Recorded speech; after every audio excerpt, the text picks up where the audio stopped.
السلام عليكم ورحمة الله وبركاته. أهلا وسهلا بحضراتكم. حلقتنا فيها كل الأحداث اللي تخص الكرة المصرية والعالمية. قبل ما نبدأ حط لايك للفيديو واعمل اشتراك في القناة لو لسه مش مشترك علشان يجيلك كل جديد. أخبار الأهلي. سموحة ينفي أنباء تفاوضه مع الأهلي للحصول على خدمات أحمد عبد القادر في الانتقالات الشتوية. شكوى كريم الدبيس من إجهاد بسيط تجبر مارسيل كولر على استبعاده من قائمة مباراة سموحة وضم علي معلول للقائمة رغم عدم جاهزيته بدنيا.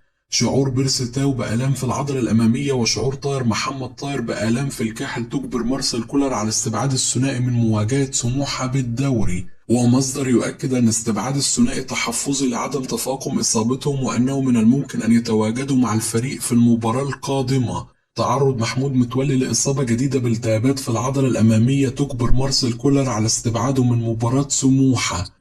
مارسيل كولر يأمل في إنهاء مباراة سموحة مبكرا لمنح السولية بعض الوقت للظهور مع الفريق لتجهيزه للمرحلة القادمة. كريستو وخالد عبد الفتاح ورضا سليم ومتولي وحمزة علاء وكريم الدبيس يخرجون بشكل كبير من حسابات كولر في كأس العالم للأندية ومفاضلة بين السولية وعبد القادر للتواجد في القائمة النهائية للبطولة. بتوصية من الكابتن محمود الخطيب، خالد بيبو يعقد جلسة خاصة مع محمد عبد المنعم في معسكر مباراة سموحة ويؤكد للاعب أن ما قام به أمر لا يليق مطلقا وأن النادي الأهلي لن يقبل أن يستمر لاعب في صفوفه رغم عنه ولا يتأثر برحيل أي لاعب مهما كانت إمكانياته، وأنه إذا كان يملك أي عروض جادة يفضل أن يأتي بها لإدارة النادي بدلا من الحديث الذي لا قيمة له على الإطلاق على مواقع التواصل الاجتماعي والذي يؤثر على تركيزه وتركيز زملائه ونيل المغرضين من استقرار الفريق. ومصدر يؤكد أن مدير الكرة تحدث مع اللاعب أيضا وقال له أن النادي كان ينوي تعديل عقده ووضعه في الفئة الأولى لكن في الوقت المناسب. مارسيل كولر يقرر السفر لتنزانيا الخميس بدلا من الأربع لرغبته في منح الفريق راحة غدا للتخلص من الإجهاد قبل مواجهة يانج أفريكانز التنزاني. تقارير صحفية. نادي ضمك السعودي يبدي اهتمامه بالتعاقد مع محمد الشناوي حارس مرمى الأهلي المصري. مصدر بالأهلي ينفي ما يثار حول تفاوض النادي مع موديست وبعض اللاعبين الأجانب للحصول على 25% من راتبهم السنوي بالجنيه المصري بسبب الأزمة الدولارية في النادي. مجلس إدارة الأهلي يمنح شركة الأهلي للمنشآت الرياضية كافة الحقوق المتعلقة بمشروع الاستاد تمهيدا لتوقيع العقود مع الشركات التي ستبدأ التنفيذ. أنباء عن عرض بيراميدز على سيد عبد الحفيظ عن طريق بعض الوسطاء العمل في أحد المناصب الكبيرة بالنادي مقابل 150 ألف دولار شهريا ورفض مدير الكرة السابق العرض.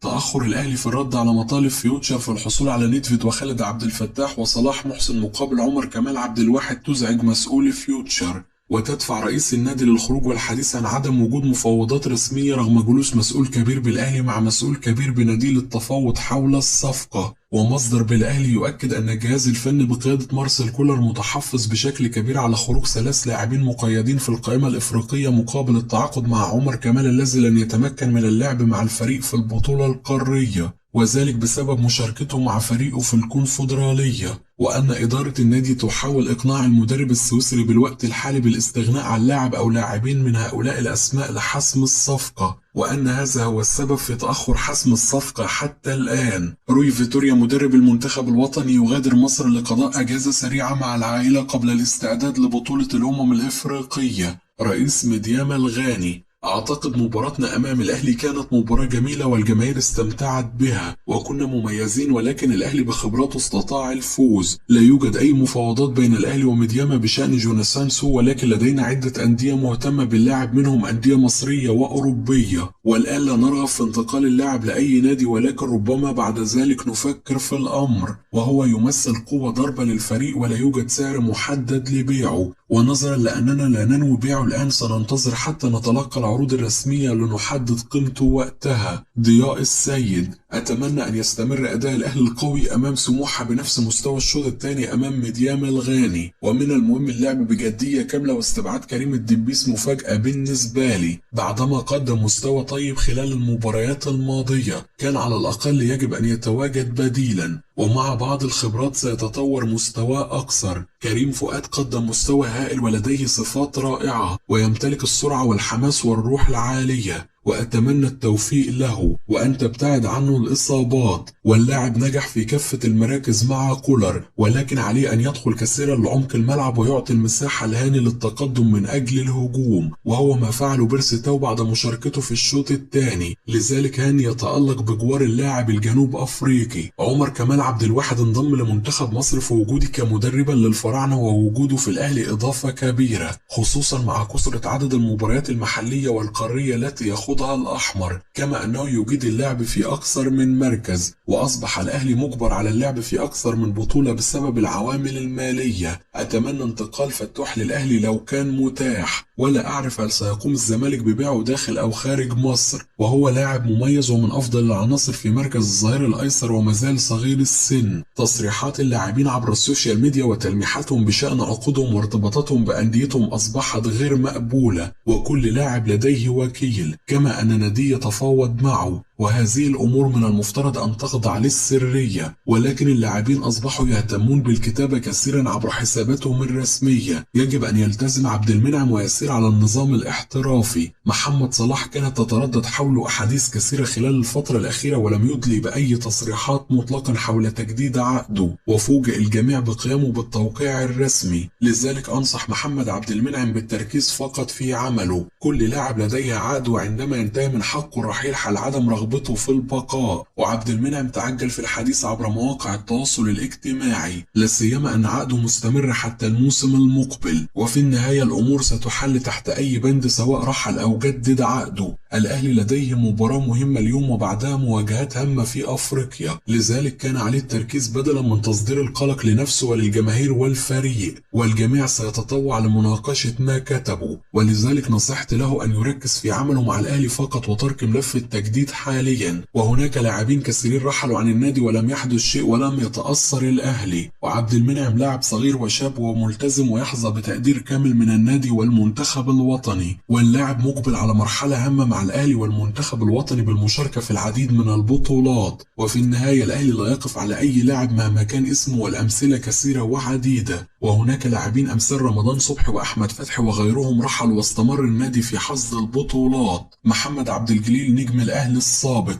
القلعة الحمراء وعدت محمد عبد المنعم بتعديل عقده منذ أكثر من عام، واللاعب يقدم مستوى طيب منذ فترة طويلة. وإدارة النادي جلبت الفرنسي أنتوني موديست ومنحته مبلغ مالي كبير، وتجاهلت اللاعب الأفضل في دفاع الفريق الأحمر، لكنه تسرع في الإعلان عن غضبه عبر مواقع السوشيال ميديا. هناك لاعبين حصلوا على أموال كثيرة وآخرهم إمام عاشور، ثم بدأ الحديث حول أحمد فتوح، وبالتالي فمن حق عبد المنعم أن يطالب بتعديل عقده. والأهلي سيجدد عقود اللاعبين ولكن وفقا لشروط النادي، والأهلي والزمالك عليهم وضع سقف لرواتب اللاعبين خلال الفترة القادمة، فأسعار اللاعبين أصبحت مبالغ فيها وكذلك رواتبهم. عامر حسين عضو مجلس إدارة اتحاد الكورة. منتخب الشباب خاض معسكر من 4 أيام فقط، ولا نستطيع أن نقيم وائل رياض تشيتوس حاليا، وهو كان يتحلى بالجراءة للذهاب لتلك البطولة على الرغم من إمكانية اعتذاره عن عدم المشاركة فيها، لكنه أصر من أجل الاحتكاك القوي. وفي النهاية لم نخسر سوى مباراة واحدة في البطولة. هناك 4 أندية تلعب على استاد القاهرة، ولذلك نقلت مبارياتهم لملاعب أخرى،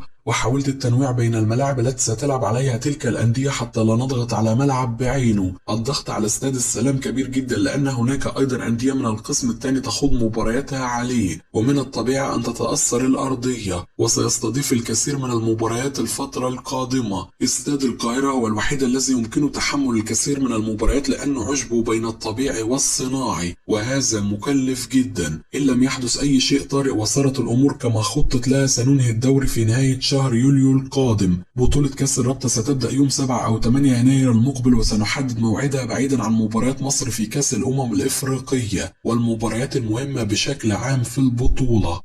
كده تكون انتهت أخبارنا، أشوفكم على خير في حلقة جديدة.